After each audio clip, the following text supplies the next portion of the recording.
my name is Emily and welcome to Secret Patterns. In today's video, I'm going to be kind of doing a follow-up vlog of the original vlog I did where I was beginning designing this flower pillow. Now, as you can probably tell with this does not look exactly like the flower pillow I was envisioning, so I have been tweaking it, but this video is going to be now taking the tweaks and using a different yarn and making sure the pattern is correct before I send it out to testers and publish the pattern. So this was the original daisy pillow, and as you can tell, it has, I feel like it's a little bit too narrow, and it also, I feel like, looks a little bit more like a star than a flower pillow. So I had several things I wanted to change. I wanted to make the center a little bigger. I wanted to make this a little bit more rounded instead of coming straight out and looking a little more like a star. So this was the original. Then I was working on editing it, and this is what it came up for my next one. And I like this one a lot better than this one. I think this one looks a lot more like an actual real star, or no, sorry, not star, flower pillow instead of a star.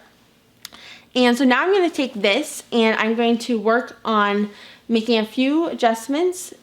Basically, the main adjustment being that when I originally made this pillow, I used 2 strands of this Friends Extra Fine Merino wool, extra large, and this is it is a number 3 lightweight yarn, and I used 2 strands of it, and I want to make sure whenever I want to do it again, and I want to use 1 strand of a number 4 weight yarn.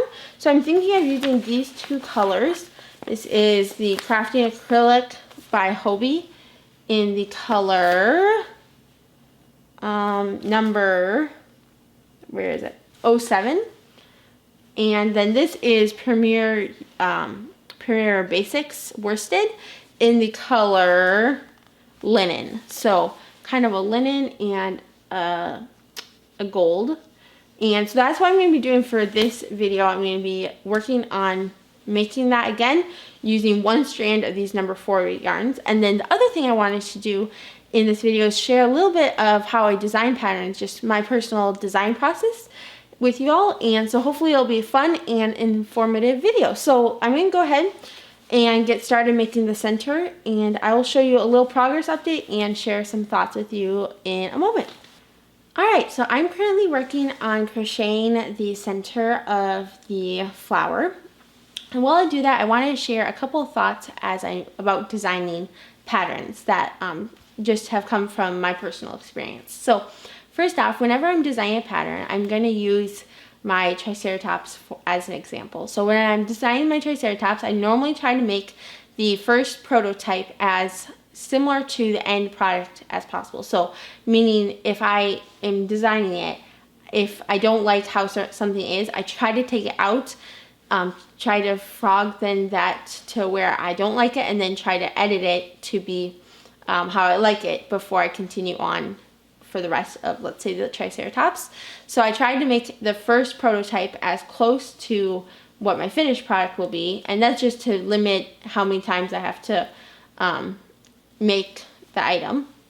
So then once I have made the Triceratops, for example, I then make it again, normally making any of the tweaks that I wanted to that I wasn't able to do on the first time. So make any little tweaks, and then I try to also take pictures of my, for example, Triceratops for the pattern, so that the PDF pattern will have nice pictures that kind of help make it easier to read the pattern. So I try to do that about the 2nd time, and then the 3rd time I make the animal is typically for the YouTube tutorial, and then that is normally about how many times I end up making the item. 2 to 3 times is pretty typical for me. And then once I have that completed, then it goes off to testers, and I typically do an Instagram tester call, and that's been pretty good. Sometimes it's been a little bit hard, as with having a small audience, especially in the beginning, to get enough testers. But as you grow, you'll slowly get enough testers that are interested. And then once the testers have gotten the pattern, I send them the PDF pattern, and then they give me any edits. I normally give them about a week to crochet it and give me any notes about the pattern. And then once they've given me the notes, then I take that pattern, finish any little details I want to add to the pattern, and then I publish the pattern on my Etsy and my website shops. And then I normally take that, the tutorial that I created, publish that, and then I also try to make a free blog post for each of my patterns. And basically the idea with the blog post is that it's a free written pattern, but it has ads on it, so it makes it, so that's the disadvantage. And then if you buy the PDF from my Etsy shop or website, then it has no ads and you can actually print it out. So if you prefer to have the printable version, that's paid for, you have to pay for it, and then the ad version is on my blog, and then the YouTube tutorial is on my YouTube channel. So that's typically what I do for kind of the designing process and the publishing it.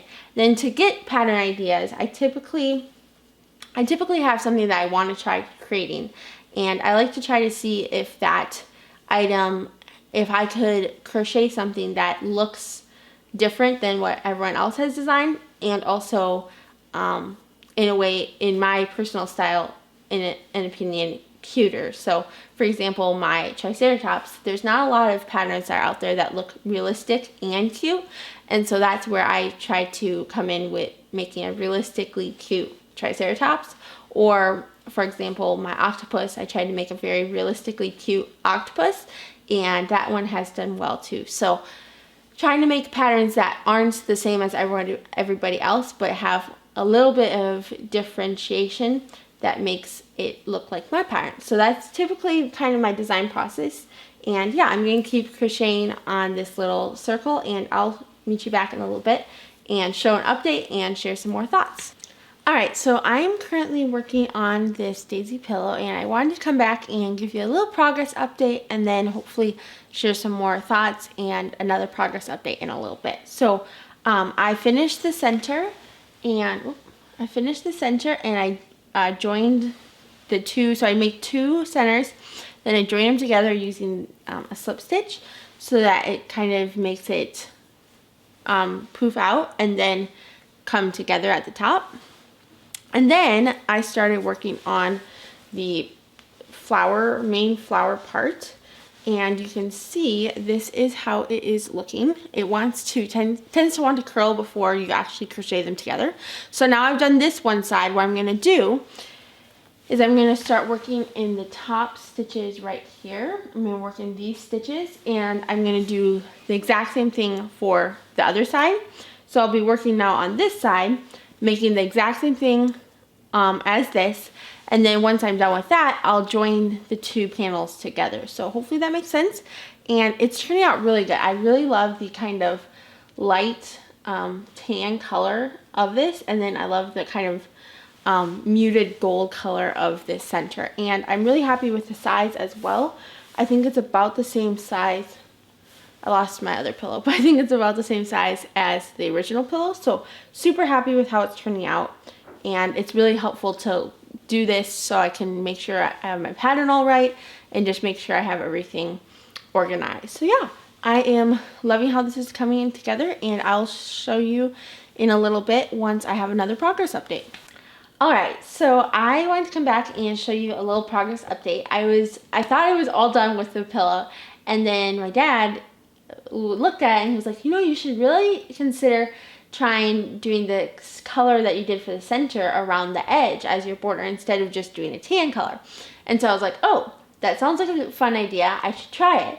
And then I tried it, and now I think I like it. So I'm going to end up having to take out the whole border and then restuffing the pillow. But let me show you the progress update I have so far, and then you guys can tell me down in the comments below what you prefer. So this is how the daisy pillow turned out. I really liked overall, I like the design. I like how it comes together in the center.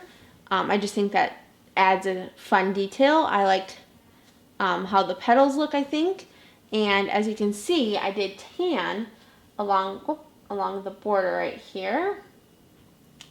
And I liked that, but now when I'm looking at the gold around the border versus the tan, I think I prefer the gold. I think it just adds, you can see I changed colors right here. But but I think I like the gold. I think it adds just a little bit of an elegant detail.